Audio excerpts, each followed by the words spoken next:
Hi, this is Tom, the Suburban Naturalist, bringing you another segment on reconstructing a micro-prairie in the suburban environment.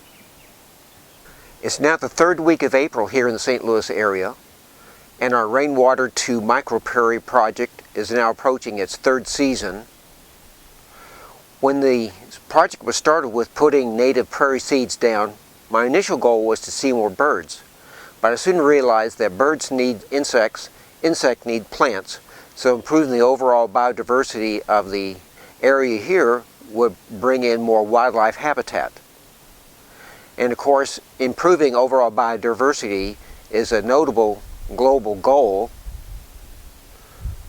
but I began wondering, will this project make any difference? Or seriously, how small is too small to make a global difference? So I began doing some research. Calls for taking a new stock in our method of economic development results in a global call to action called the United Nations Decade of Restoration. This effort is global in scope. Its goals include social, like no poverty, zero hunger; economic, like affordable clean energy; and environmental sustainability.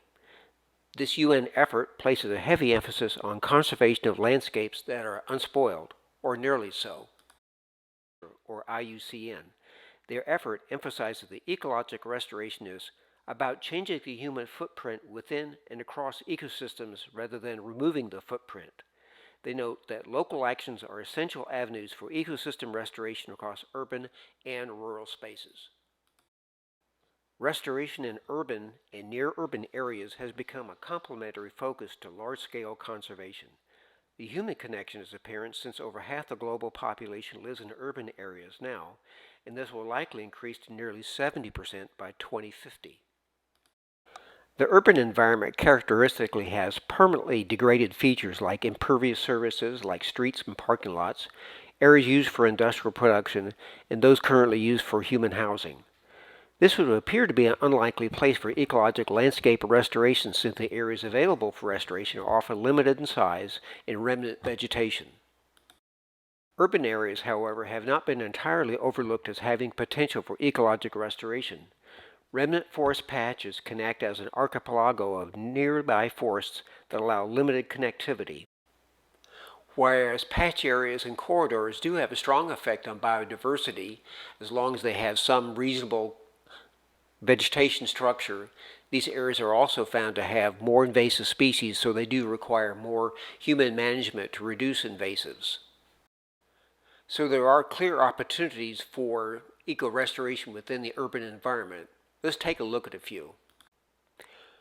Electrical transmission lines and the right-of-way are kept in a state of perpetual early and mid-successional plants by keeping out trees. This does provide an opportunity for pollinators, and higher trophic levels are often found under these power lines. A significant level of species of conservation interest can also be found in these areas.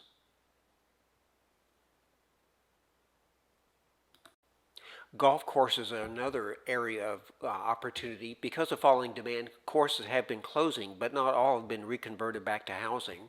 We find that a younger clientele does support conservation movements such as daylighting of creeks, planting forbs and trees along the open and unused spaces. Also, converting turf to native planting has been shown to reduce maintenance costs by 90% over 10 years. Public parks in our urban areas are also a viable opportunity for ecological restoration. These are often sought out by citizens for a nature-like experience, yet public parks often do not retain a near-natural habitat because of prior generations of park management focused on cultivating turf instead of native habitat. So with the changing ethic comes a new focus on a more natural landscape. Locally in St. Louis, volunteer groups like Open Space Council, Audubon Society, and Master Naturalists support restoration projects in public parks. We're finding developers such as this one are increasing value to the prospective homebuyers by incorporating native space. So this development plans a butterfly garden and a common ground of trees with walking paths. Homeowner associations are going to either support this effort or hinder homeowners who want to develop natives within their own path. This example of a rainwater basin in progress is also a good opportunity for native planting.